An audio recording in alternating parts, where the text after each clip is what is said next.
This video is brought to you by Lucy. Go to lucy.co and use the promo code Biographics for 20% off your order today. More on them in a bit.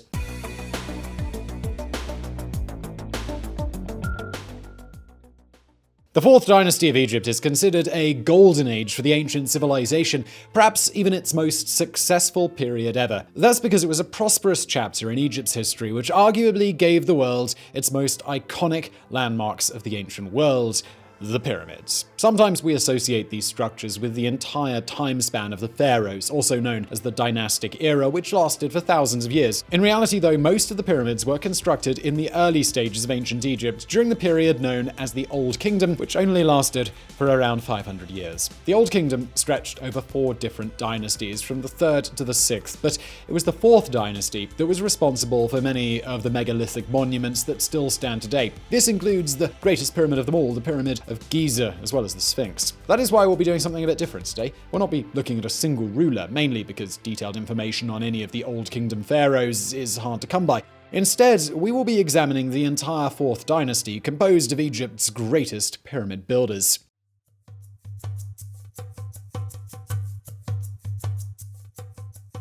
Before the construction of pyramids, pharaohs were still placed into royal tombs, which were called mastabas. Besides the fact that these structures were smaller, they had one key characteristic that distinguished them from the pyramids: they had a flat roof. The first pharaoh who was buried in something that we would call a pyramid was King Djedefra from the Third Dynasty, who, quite fittingly, was the first pharaoh of the Old Kingdom. Initially, his tomb was a large, almost square mastaba, but his vizier, Imhotep, thought about placing another, slightly smaller mastaba on top of that one, and then another, even smaller one on top of that one, and then another on top of that, and so on. In total, there were 6 mastabas placed on top of each other, leading to the creation of Egypt's first pyramid, the Pyramid of Djedefra, also known as the Step Pyramid. The remaining pharaohs of the Third Dynasty who followed Djedefra took similar approaches with their royal tombs. It really seemed like this whole pyramid thing caught on big, but unfortunately they were still working out the winning formula to building pyramids. None of their burial sites have survived well into the modern era, and today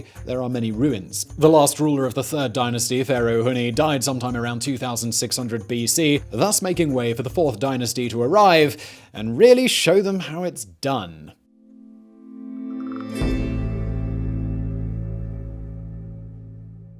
The first pharaoh of the Fourth Dynasty was Sneferu, sometimes called Sneferu or Sneferu. Historically, records from that time are not only incredibly sparse, but they often contradict each other, so we can't provide you with accurate details regarding his reign. The best data we have on him comes from a relic known as the Palermo Stone, a fragment of a stele that contains rare and valuable information on the first 5 dynasties of Egypt. We know that Sneferu had a lengthy reign, lasting for at least 24 years, and maybe a lot longer than that. What we do not know are the circumstances under which he became pharaoh. Some believe he was the son of King Huni, while others contend that he held an important position at Huni's court and ended up becoming pharaoh by marrying his daughter, Hetepheres I, who then went on to serve as his great royal wife. Sneferu's lengthy reign was undoubtedly critical to the successful completion of his ambitious building projects. However, he still needed a large workforce and plenty of resources, a lot more than he could find in Egypt. That is why, according to inscriptions on the Palermo Stone, Sneferu led military expeditions into Nubia and Libya. He was successful and returned from these incursions with tons of valuable cedarwood,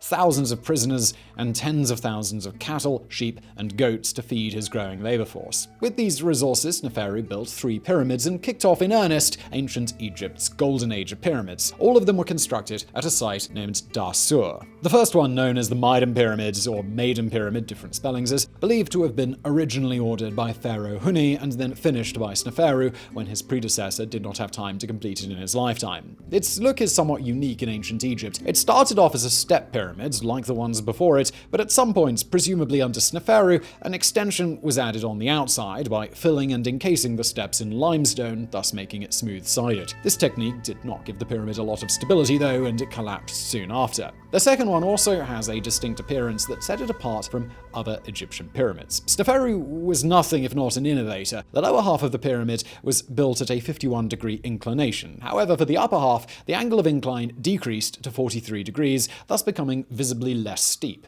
Because of this unique feature, this structure is usually known as the Bent Pyramid. Why exactly it was constructed like this, we're not sure. Remember, this was before the traditional version of the Egyptian pyramid had been established, so it's possible that Sneferu and his architects were simply experimenting to reach the perfect design that the pharaoh wanted. Egyptologists think that it is more likely that the ancient architects learned from their mistakes from the Maidan pyramids, and when they saw that one starting to collapse, they adjusted the angle on the Bent Pyramid mid-construction to make it more gradual to give the structure more stability. Sneferu's third and final project finally looked like the Egyptian pyramids we know and love. It had the right shape, it had the smooth sides, and at a height of approximately 104 meters, it still stands as the fourth tallest pyramid ever built in Egypt, almost the exact same height as the Bent Pyramid. Clearly the pharaoh was pleased, as it is generally believed that Sneferu used it as his royal tomb, even though his mummy was long gone by the time we found it in modern times. It is called the Red Pyramid, named for the reddish color of the limestone used to build the bulk of the structure. It was, in fact, originally white, as it was encased in Tura limestone, like many other Egyptian pyramids, but since that material was much rarer and more valuable, almost all of it had been removed and reused for other construction projects. As you can see, Sneferu left behind quite a legacy, one that put the Egyptian civilization on track towards becoming one of the most famous, most distinct, and most enduring cultures of ancient times. And this legacy was continued and enhanced to an extreme degree by his successor, King Khufu.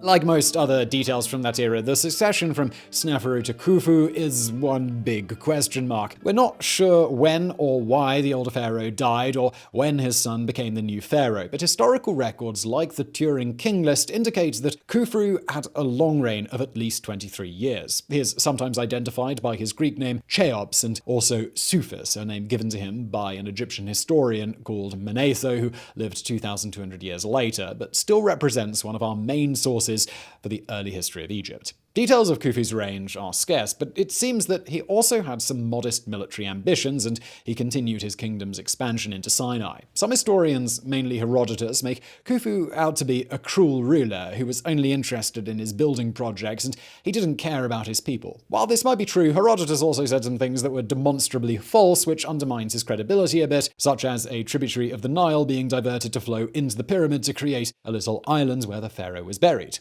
The Greek historian also claimed that Khufu forced one of his daughters into prostitution to help finance his ambitious construction project, and that each client had to pay one stone block to be with her. Herodotus also started the myth, which is still prevalent to this day, that the Great Pyramid was built by slaves, even though Egyptologists have universally dismissed this notion. For the past 3 decades, they have been excavating the workers' village, which showed that the laborers lived in good conditions. They ate quality food, including lots of meat, and were given proper burials in tombs located close to the pyramids themselves. While the work was undoubtedly very hard and intense, such amenities would never have been provided for slaves. Instead, the bulk of the workforce consisted of people who came from poor families who considered working on the pharaoh's pyramid to be a noble and respectable position, as well as farmers looking for work outside of the growing season. But now let's talk about the one thing that ensured that an otherwise obscure ruler like Khufu became immortal in the history books: his Great Pyramid. The pharaoh chose the Giza Plateau as the site of his royal tomb, and there he ordered the construction of the tallest pyramid in history. Originally, it was a height of 147 meters, although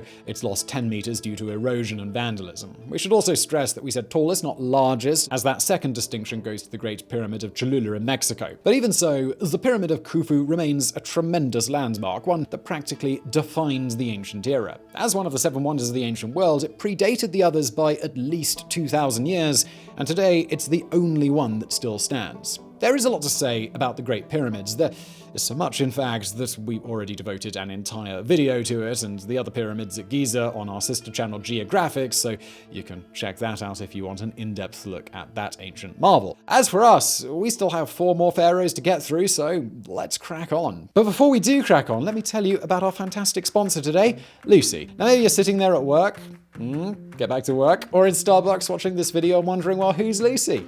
Well, it's more of a what, because Lucy is a nicotine gum. Now you might be thinking, nicotine gum, what is this, Simon? 1992? Well, no, let me tell you. Lucy is on a mission to produce a cleaner nicotine alternative through their revolutionary new gum. Now, Lucy was started by two Caltech scientists that felt that traditional products just weren't speaking to their generation and just weren't as satisfying as they could be. 2 years of reformulation, and they've created a longer lasting and better experience gum that comes in 3 flavors: wintergreen, pomegranate, and cinnamon. Lucy's mission is to reduce tobacco-related harm to zero by creating a future where nicotine products can satisfy adult tobacco users without tobacco.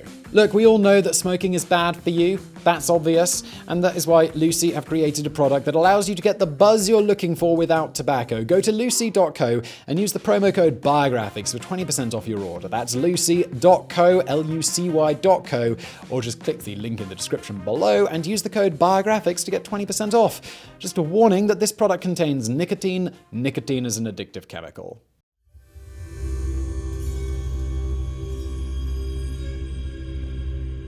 King Khufu most likely died sometime between 2575 and 2566 BC and was succeeded by his only son, Djedefra, also called Djedefra. It's also believed that Djedefra's mother was one of the pharaoh's secondary wives and that the original heir, Prince Kawab, died before Khufu. Due to the scarcity of information, some scholars have not dismissed the possibility that Djedefra usurped the throne from his brother, but this is all speculation. One thing that was remarkable about him was that his name, Djedefra, meant enduring like Ra, the sun god. He was the first known pharaoh to adopt the name of Ra and declare himself son of Ra, thus perhaps signaling the start of a significant and long-lasting evolution in the ancient Egyptian religion that focused on devotion to the sun. Indeed, by the time of the next dynasty, Ra had already become one of the most important gods in the Egyptian pantheon. This relationship that Djedefra had with his predecessor, and more importantly with his successor, is a big mystery that has changed over the decades and still causes a big debate among Egyptologists. He began construction on his own pyramids, but he did not do it at Giza. Instead, his site was located about 8 kilometers north at Abu Rawash. So why did he choose a different location? The pharaohs who followed him built their pyramids at Giza, but during his time, the only structure located there was Khufu's Great Pyramid. Maybe Djedefra felt that each pharaoh should have his own site. Maybe there was some kind of quarrel between him and Khufu, or maybe he simply didn't want to stay in his father's shadow, both literally and figuratively. We can only really guess at this point. Today, the pyramid of Djedefra lies in ruins, but whether it was destroyed or never actually completed is again a point of contention. For decades, the accepted version of the story claimed that Djedefra had some sort of split with his family. This is not the only reason why he selected a different location for his pyramid, but also why his successor refused to complete it. But modern evidence indicates that the true story may have been different. For starters, Djedefra seems to have been the one who completed Khufu's burial and took part in funerary rites for his father, suggesting there was no ill will between them. Furthermore, after his own death, it appears that a mortuary cult in Djedefra's honor was maintained for years, which would also point to a cordial relationship between him and his successor. It's not exactly conclusive evidence, but there simply isn't sufficient proof to say what really happened.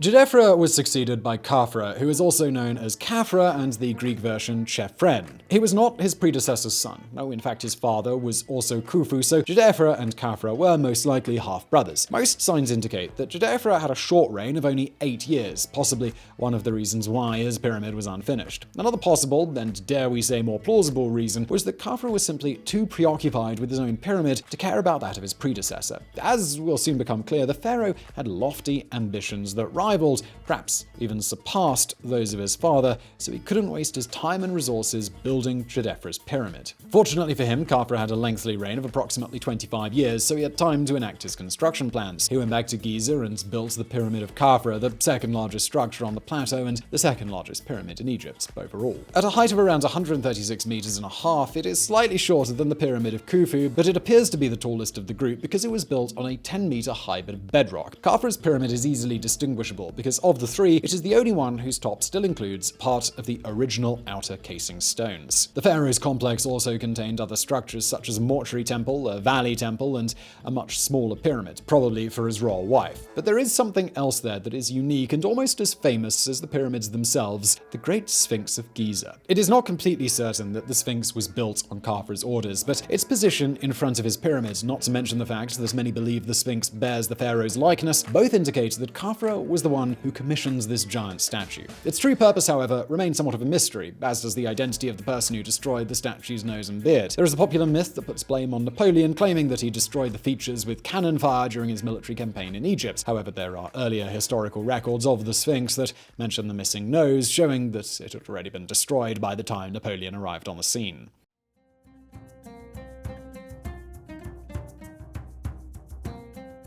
The third and final of the Great Pyramids at Giza belonged to Khafre's successor, Menkaure, also known by his Greek name Mykerenos. He was most likely the son of Khafre and Queen Khamenebetsu I, but again, due to a dearth of historical evidence, we can't say this for sure. There is also a name that appears at this junction that has puzzled Egyptologists for decades, and that name is Bikharis. He is included in the king list made by the aforementioned historian Manetho and presented as a pharaoh who had a very short reign between Khafre and Menkaure. We know almost nothing else about him, and since Bikharis is a Hellenized name and is not his original Egyptian one, scholars have speculated that he may have been Prince Baka, a son of Djedefra who could have briefly become pharaoh under the name Baka-Re. Some have even gone further and claimed that the unfinished pyramid at Zayat el-Aran, which is really just a shaft dug in a natural base of bedrock, would have been his if not for his premature death. All of this is plausible, but then again so is the possibility that Bikharis never existed and Manetho was simply wrong.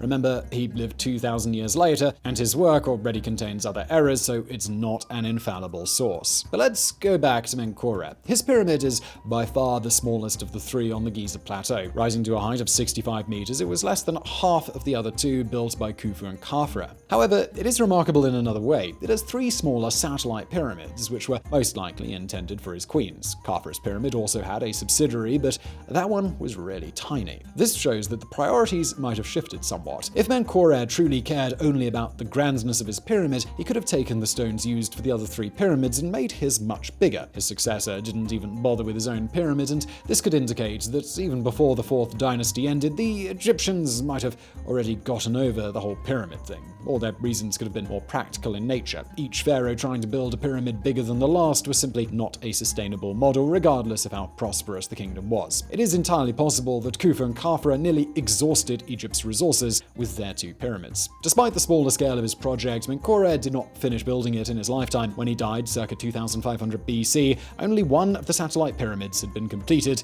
and there was still work to be done on his temples. Menkaure had a pretty lengthy reign too, estimated to be around 18 to 22 years. The fact that he didn't finish it could be suggestive in and of itself, indicating that either A, building the pyramid was no longer a priority, or B, the kingdom was struggling to obtain the materials and manpower necessary to complete construction.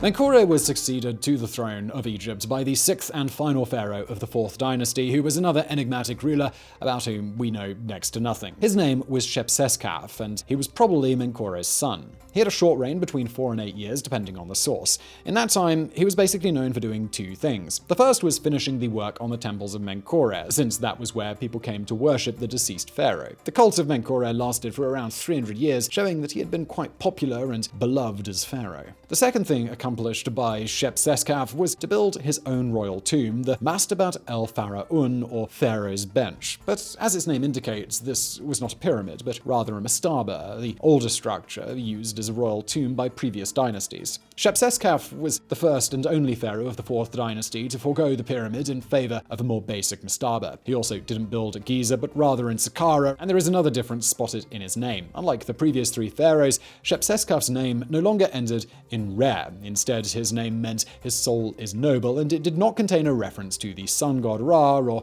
any other Egyptian deity. Together, these departures from previous pharaohs could suggest that Shepseskaf wanted to deviate from the traditions set by his predecessors. Some scholars believe that the pharaoh may have felt that the cult of Ra had become too powerful too fast, so he might have wanted to limit the worship of the sun god. This could also be the reason why he didn't build a pyramid, since it could have been perceived as a symbol of Ra. Shepseskaf might have had some grand ambitions to take his kingdom in a completely new direction, which were halted due to his premature death, or better yet, since we don't know how Shepseskaf died, maybe it was these attempted changes that caused his early demise. One thing we do know is that they didn't stick. After Shepseskaf's death came the Fifth Dynasty, and most of the pharaohs of the Fifth Dynasty had Ra in their names to show devotion to the sun god. They also resumed building pyramids, although none of them attained the grandeur established by the pharaohs of the Fourth Dynasty. So I really hope you enjoyed that video. If you did, please do hit that thumbs up button. Don't forget to subscribe. Also check out our fantastic sponsor, Lucy, link below.